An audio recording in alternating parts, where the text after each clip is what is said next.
Muy buenas tardes a todos y todas. Reciban un cordial saludo en nombre del Banco de la República y especialmente de sus centros culturales de Armenia, Pereira y Manizales.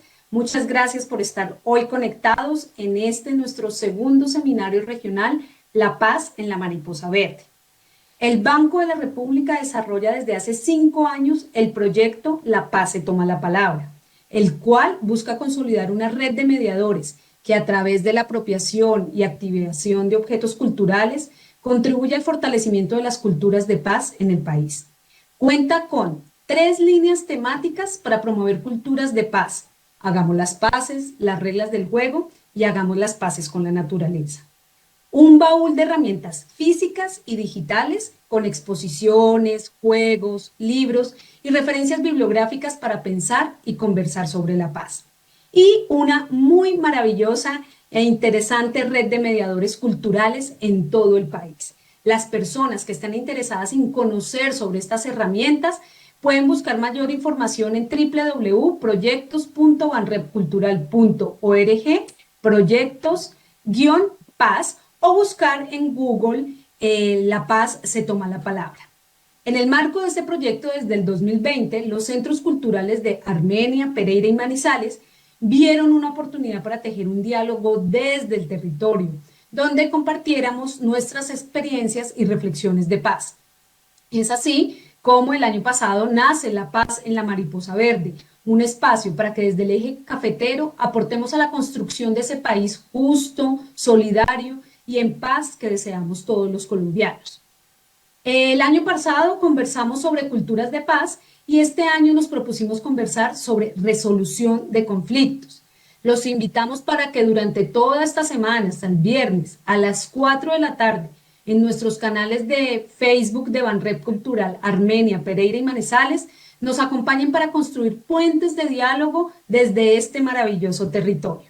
Asimismo, los invitamos al taller Los Libros de la Naturaleza, que se desarrollará mañana, miércoles a las 10 de la mañana por la herramienta Cisco Webex.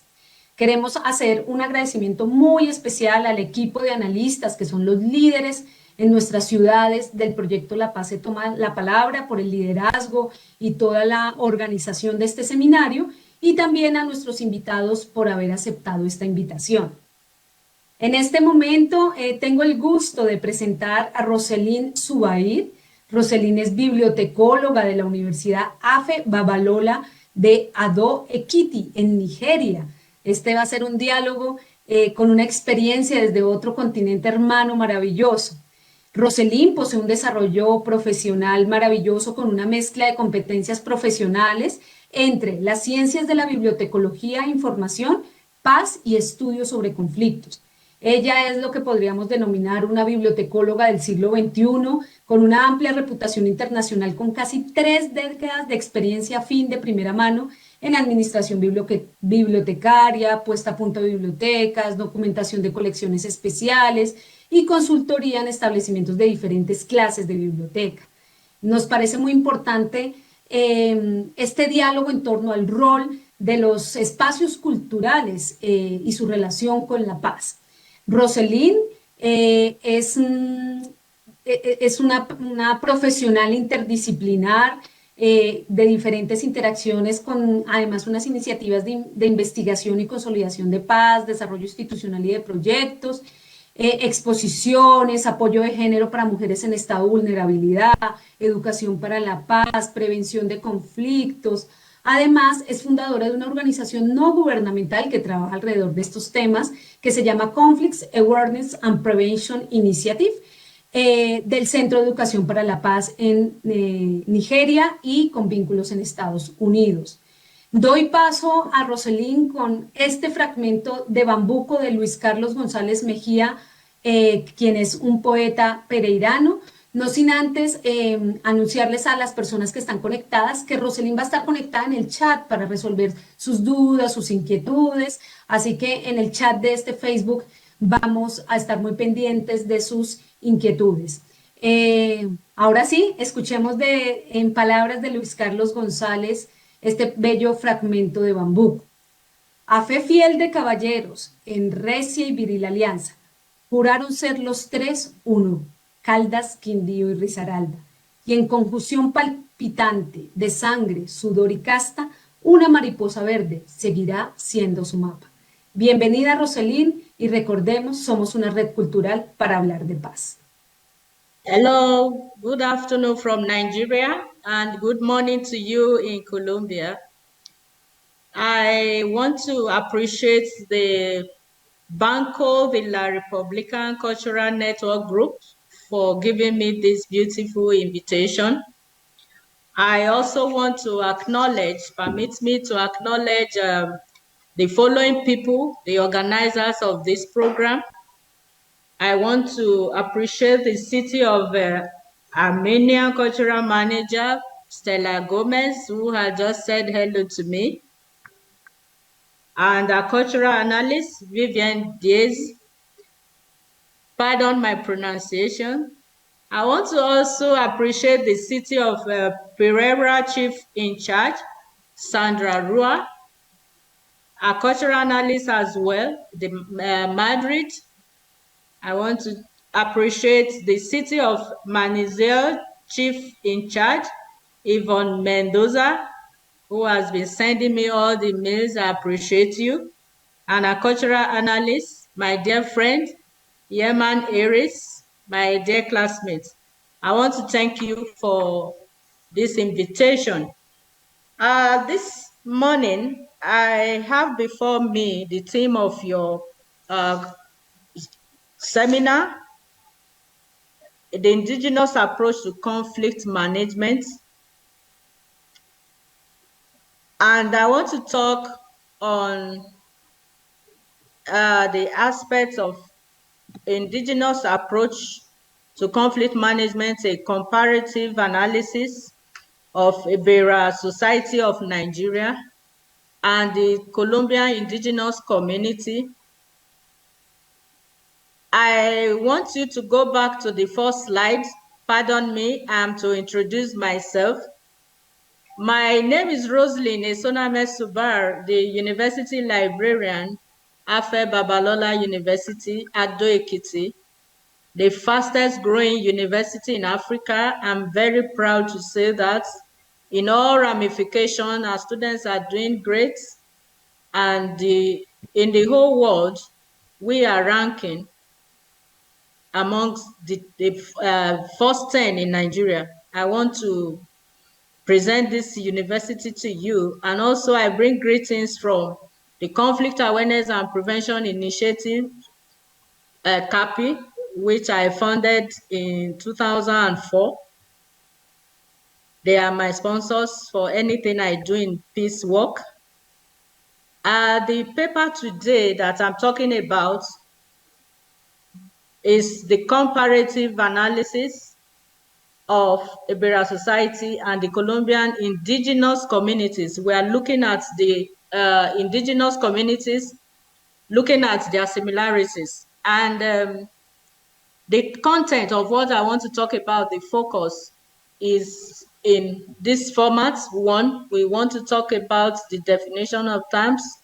We want to talk about the indigenous conflict resolution in Nigeria specific.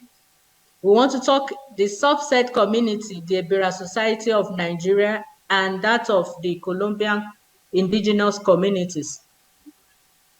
I also want to look at the relational national conflicts,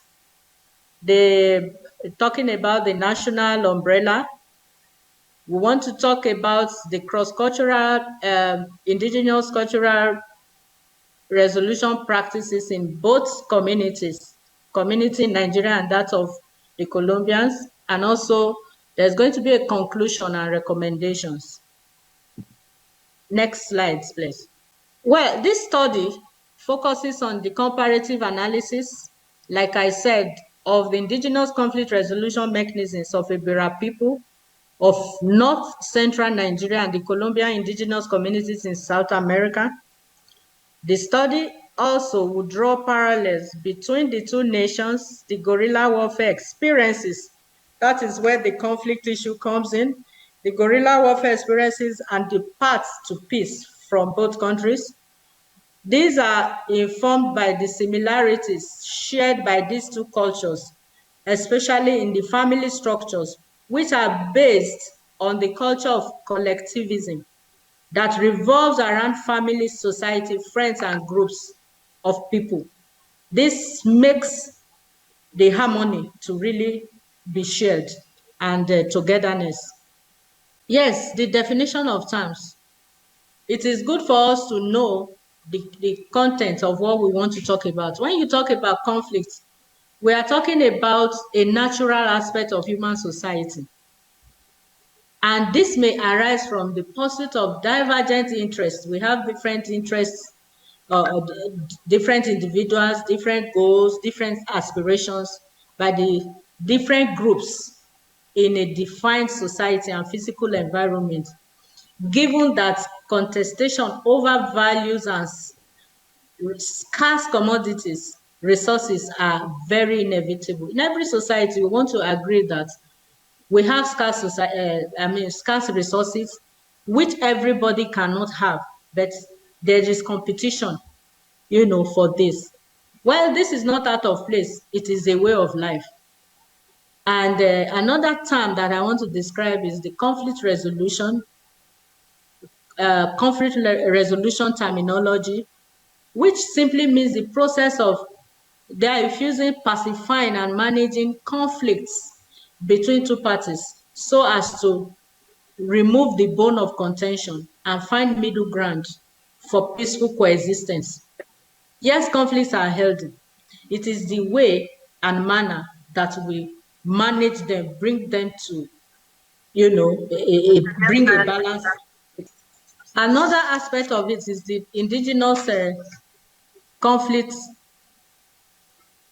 system, by which in every society of the world, there are various indigenous knowledge systems and institutions that are put in place to learn from community-based systems and development practices from successful solution to problems. Yes, every society has its own ways, their information sources and institutions that are put in place. What do I mean by that? In every society, you have values, you have traditions, you have norms, you have taboos. These are put in place to be able to manage, to organize a system, to be in orderliness so that there will be no chaos. So these are done in every community in Nigeria and both the Colombian society. Indigenous conflict resolution mechanism is as old as human beings, and the society is a natural offshoot of the culture and traditions of the people.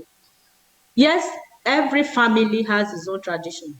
Every group of association, even your this association that has invited me, your network group of association, you have your own norms, you have your rules that are guiding you to be able to have a healthy relationship.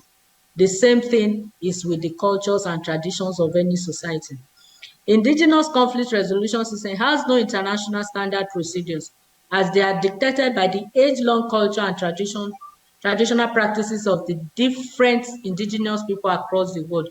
What do I mean by not having international standard? It has nothing to do with importing any culture from the outside. These things are done, they are sourced from within. They are your traditions, they are your habits, they are your culture. These are the things you believe in. There are things that you put together yourself in the society that will bring about harmonious living. Also, the mechanisms reflect a non-formal means of seeking justice in conflict situations. What do I mean by this? It is non-formal. There are no ABC. There are no basic steps, to the resolution of communal conflict. Every situation is treated on its own merits. You seek justice, you look at a situation.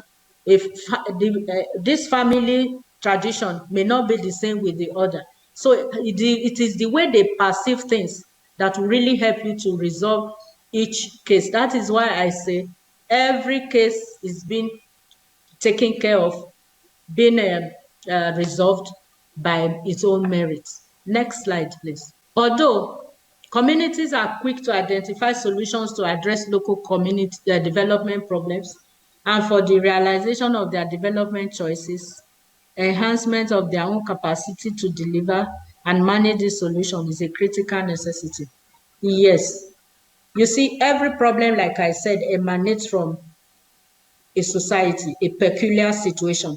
So it is only within that context, within the context of where this problem has emanated, the solution can be derived. Somebody who is looking at you, an international standard, wants to use an international standard. For example, in Nigeria, in Ibera culture, in which we are comparing notes with, Ibera society, an average and Ibera man will tell you two people cannot go to court and come back, go and have arbitration and come back and remain friends.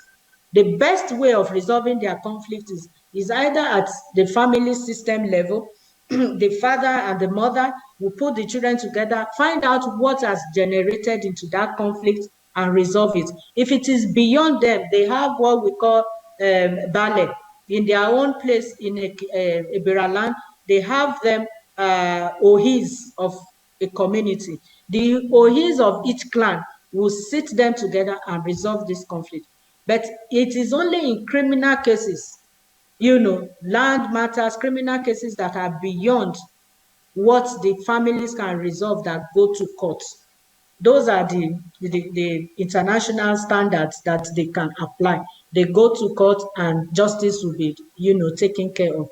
So it is very correct that traditional methods of bargaining, when you put them, into use, you'll be able to avert a lot of destructions. There will be no, destruction of lives and property. You'll be able to avert such troubles when you are able to live together in harmony, do the indigenous communal living together. So those are the advantages, so to speak, about this culture. And I want to take a quote from Wolise in 2005. It stated that if the traditional methods of bargaining and conflict resolution were put in use instead of the foreign models, which are not, really compatible with our own traditional values, most of the incessant conflicts resulting in the destruction of lives and property would have readily been prevented. These problems would have been averted if those things were taken into, application. As an alternative means of seeking justice and compensation in indigenous society, ICR, in quotes, indigenous conflict resolution, simplifies justice moving system as it provides a flexible and cheap conflict resolution procedure that the conventional court, court system would be. It is so cheap to be able to put people together and resolve this conflict that to go and hire a lawyer in the conventional system, you go to court, you have to, you spend so much time, you spend so much money to do all this. But it is relatively very cheap when it comes to peacemaking system in the indigenous society, either through association, the professional bodies, we have the women association, you have the age grade, professional groups, they have their own ways of resolving their conflicts. Those are the indigenous approach that we are talking about here. Next slide, please. Well, it overcomes contemporary challenges. Indigenous approach to conflict resolution overcomes contemporary challenges, limiting the efficacy and efficient performances of former judicial systems as prolonged adjudicating time, overloading of court cases due to shortage of courts and justice, and incessant industrial strike by judicial officials, as in the case of Nigeria. Yes, this is in the context of what happens in Nigeria when you take matters to court in a formal judicial system. Like I said in the last slide, that you are going to pay so much. Apart from paying so much, there's so much time, taken. The cases are adjourned on, several occasions. You overload the court with cases due to shortage of courts and justices. You still have the courts too. You may have a date, the case may have been adjourned to a particular date, and the court system just goes on strike. That has brought about, a lengthy period again of waiting for a case to be resolved. But in the indigenous approach to conflict resolution, these things are not There are no formality in resolution of conflict. A matter could just happen now and immediately it is resolved. So the conventional system also suffers corruption, like the Nigerian situation. Judges they collect bribes. Officials are bribed in order to effect miscarriage of justice. They twist the case, and you realize that those who are supposed to win cases, they end up being the losers of the cases. Perhaps maybe they could not afford to pay much to the judges, and those other difficult situations, they make the whole system not organized and perform well.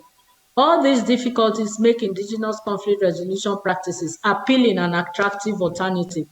I would always advocate that people should, apart from criminal cases, I support totally indigenous approach to conflict resolution. It is safer, it is cheaper, it is faster. Yes, now we want to talk about Nigeria. I had just generally introduced the topic to mention the definition of terms and all that. Now I want to be specific about Nigeria. Yes, what is Nigeria? What do we mean by Nigeria? Nigeria is the most populous country in Africa and the seventh largest in the world with about 201 million people. Nigeria has over 250 ethnic groups and about 500 distinct languages, all identifying with a wide range of culture. Nigerian indigenous communities are distributed across 6 geopolitical zones of the Northwest, the North Central. The North Central is where the Bira community, where the comparative analysis came from.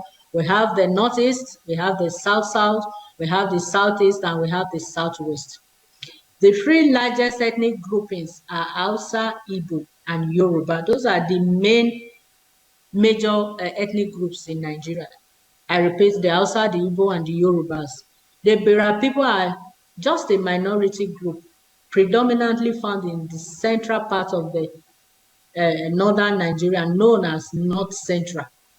If you look at the map, you will see, you will see the portion where the North Central, they are just a minority group, but they have a very rich culture in indigenous harmonious living, which is a model, through the central king called the Ohinoi. The Ohinoi has, a lot of dissemination of administration, the palace rules and everything. They are centralized in all the clans, among the 6 clans. They have the Ois, that is the head of all those, clans, and they are very good in managing conflicts.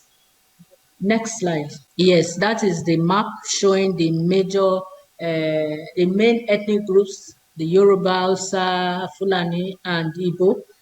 The Ibera community is a minority tribe, which is shown with the central arrow. Yes, like I explained, Ibera people, they are in a territory predominantly southwest, and they are found in different clusters of the confluence of the Niger and Benue rivers, and the area is dominated by woodland and rocky hills of an open savanna vegetation. Now, the tribe is predominantly Islamic society. The Bira people practice a form of African traditional religion with a central focus on a god called Ohomohiri. That is the rainmaker who lives in the sky. They believe that this god, in their traditional form, is the rainmaker who lives in the sky. That is the god, the traditional god they believe in. But they have, majorly, they believe in Islamic religion. But the traditionalists, they believe that the god that they serve is the rainmaker. He lives in the sky. And when they worship, they look up to the sky and they call on him to answer them in their areas of need. And they call rain to fall when they have pressures in the society. The traditional Ibera family was headed by the father of the oldest male who acted as the provider. the religious leader and the protector of the nuclear family. The preeminent political figure of Ibera community is the traditional ruler known as Ohinoyi. That is the central king, and they have replication of the chiefs called Ohi. The overall man is the Ohinoyi. Yes, the next one now, back to basics. We are talking about the Colombia communities. I want to say that the Colombia is a former Spanish colony bounded on the north by the Caribbean Sea, the northwest by Panama, the south by Ecuador and Peru, the east by Venezuela, the southeast by Brazil, and the west by Pacific Ocean. Comprises of 32 departments and the capital district of Bogota, the country's largest city. And from the information I have, Colombia has over 50 million population. What a great population. And these are part of the comparison we have with Nigeria, which has about 201 million people, and Colombia about 50, which is still a great and a huge number. I want to also say that Colombia is one of the most ethnically and linguistically diverse country in the world.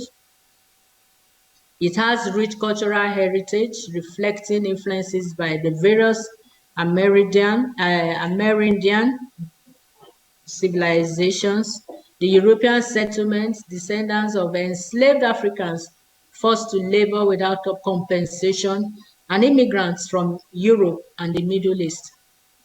We can also describe Colombia as an urban center, which has the concentration in the highland and the Caribbean coast. Colombia has been inhabited by various indigenous people since at least 12,000 BCE. We have a lot of is an indigenous society. I have a map to actually reflect, yes, these various ethnic groups.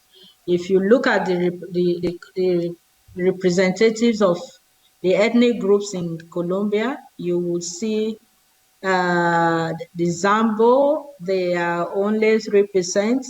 You see the black, 4%. You see the mulatto, 14%. You see the white Europeans, 20%. You see the mestizo, 58%, and the Meridiana, just 1%.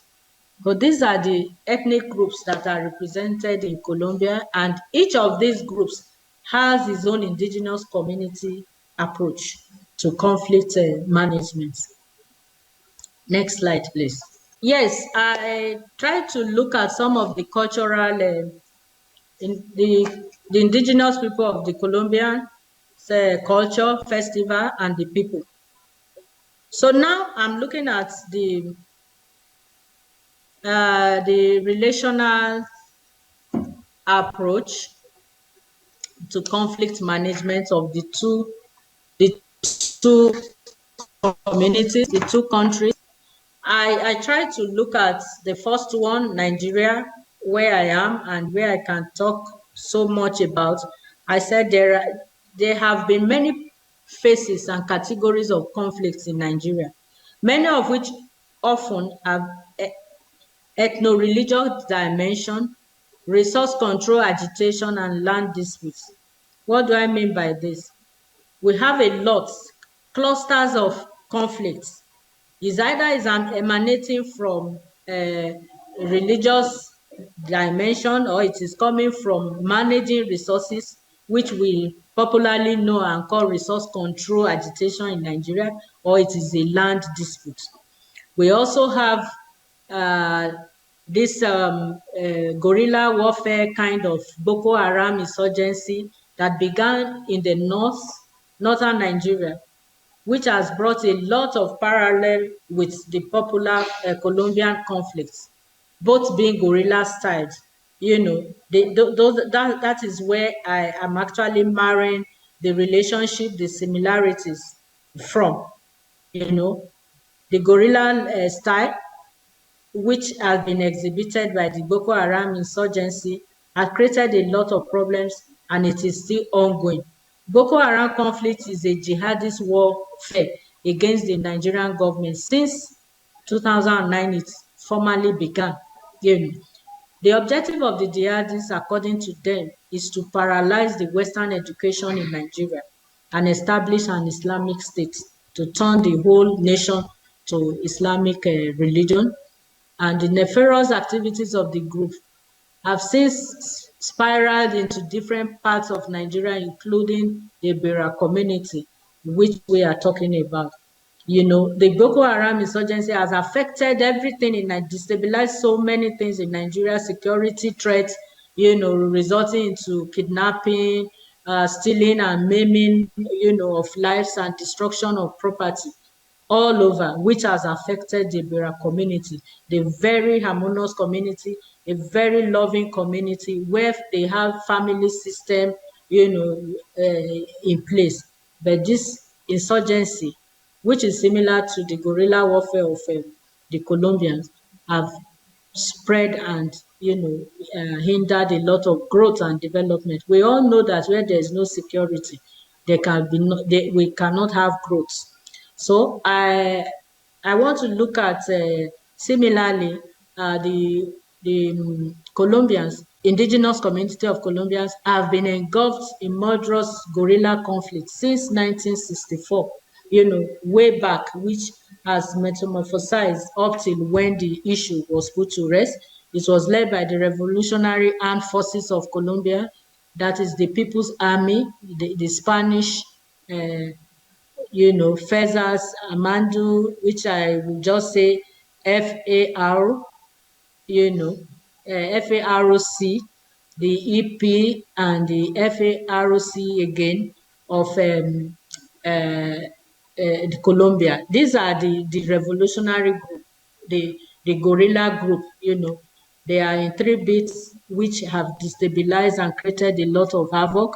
This is just like what the Boko Haram is doing. The operations of the FARC and EP were funded by kidnapping and ransom taking, illegal mining, extortion, and taxation of various forms of economic activities, and the production and the distribution of illegal drugs.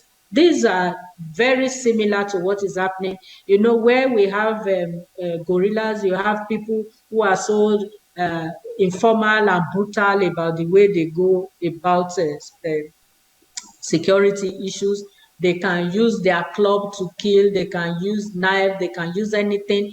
Definitely they are under the influence of drugs and alcohol. So these are the things. They kidnap for ransom, they kidnap people, they kidnap school children, especially the 7-year-old kidnapping of the Chibok girls. Since 7 years ago, those over 200 girls were abducted from their schools, and so many of them are yet to return. They kidnap, the roads are no longer safe in Nigeria because of the fear of kidnapping, drug trades, illegal drug trades all over the place. These share similarity, and these, of course, affect the economy because a lot of things have been destroyed, property, organizations burnt down and all that. In the case of the Colombians, we say a protracted peace process came up in the signing of a historic peace accord that was in June 2016 with the president at that time, President Juan Manuel Santos in Havana. And this was signed, the peace part was signed, and that brought about the relief of that. But the difference with that of Nigeria, the war is still ongoing. It's not a surface war, and it is still ongoing, and the nation is still bleeding because as we speak, people are still being kidnapped, people are still being killed, and communities are being set on fire. So these are the similarities why I decide to compare notes. But someday we are looking forward to when a peace pact will be signed and this will come to an end. They are doing it in bits, The governors of some states like Zamfara is meeting with, has a way of meeting with the insurgent groups, and the resolutions are just settlements. They are just ongoing, which is not really what we expect, But I know someday things will work out for us. Yes, the next slide, please. The Ibera people now, coming back to the Ibera community, the Ibera people of Nigeria share history of indigenous conflict resolution legacies. The Ibera people is indigenous community conflict resolution mechanisms is built around the traditional rulers, just like the Colombians. They build around the traditional rulers and his chiefs who act as deputies. They have the Ibera people have legacies for conflict resolutions because they believe strictly in the systems that have been put in place to monitor and to manage peace. Then the kings and their chiefs constitute the conflict management architecture. Like I explained before, if a matter cannot be resolved at the family level, it goes to the OHIS. From the OHIS, before it goes to the OHINOI, it would have gone through other processes. There are hierarchies, architectural hierarchies, institutions, either at workplaces, professional bodies, age group brackets, and all that before it gets to the central king. And the institution is known as, the king and his chiefs institution is known as the Council of Chiefs. It's an hierarchy, architectural design. We look at the Colombians, they have unique indigenous conflict resolution architectures and processes as well as that of Nigeria, the Ibera culture. The indigenous women, for example, and the traditionally based organizations have played useful roles in alternative judicial interventions, especially among the notable indigenous people. Both the indigenous men and women in Colombia have leveraged on the social mobilization of the local populace to agitate for their rights. These are their motives. They want to agitate for their rights. The women and the men, both at the indigenous systems, through the identification, the indigenous-based mobilization and protest, the local people have been able to agitate and negotiate for their inclusion in governance. So they believe that they have a good motive. Like I said, it is healthy to be in conflict, but it is the way and manner that it is being used to resolve these issues that really matter. So they have their motive, they have their belief that their mobilization and protest is to be able to agitate for the rights and the inclusion, of their members, their community into governance and to achieve justice for the indigenous people of Colombia. Those are some of the cross-cultural practices which I think we have been able to mention there. Then in conclusion, in conclusion, as found in the true traditional settings of the Colombian indigenous people and Ibera people of Nigeria, the indigenous conflict resolution system eschews the usual bitterness that often follows interventions by the conventional adversarial courts of justice, which often lingers for decades. Like I mentioned in the past, that when you follow the conventional system, there's no time frame. You have to stay on and on. It takes longer time. The indigenous conflict resolution contrarily strengthens community spirit and social solidarity among the disputing parties in the society.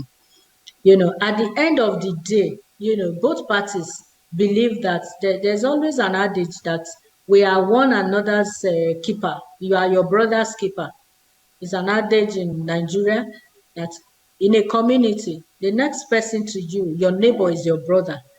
So why do you fight your neighbor? So with that understanding in the indigenous setting, you can know that a team spirit, social solidarity is being built by such parties. And all parties in conflict are satisfied with the open process of adjudicating the conflict. Parties are made to embrace each other and consequently encourage harmony, build peace, sustainable peace building among the parties. When these people are made to understand, go through the process of adjudication, they are made to understand that yes, now you know what you have done wrong. It's always a win-win situation, right? Nobody is a total winner because there's always a reason for a conflict. It's no matter how little, there must be signals and warnings of this trouble before it gets to the conflicting aspect. So everybody is being made to. So I go over the conclusion. I said on the overall, as found in the two traditional settings that we have compared, the Bera culture and the indigenous communities of Colombia, I want to say that the indigenous system eschews the usual bitterness that often follows interventions by the conventional adversarial courts of justice, which often lingers for decades.